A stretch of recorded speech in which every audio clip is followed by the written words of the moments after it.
Here's the road down to my workshop.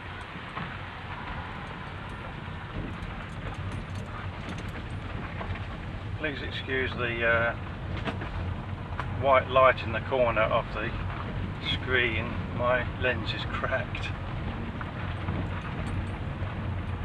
Very lucky to find this workshop.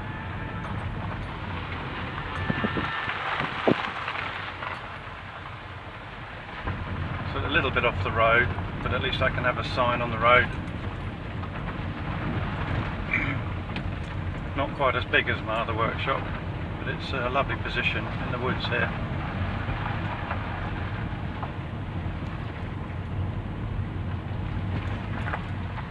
Right.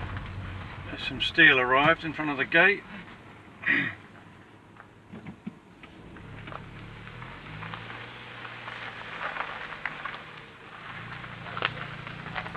People live next door.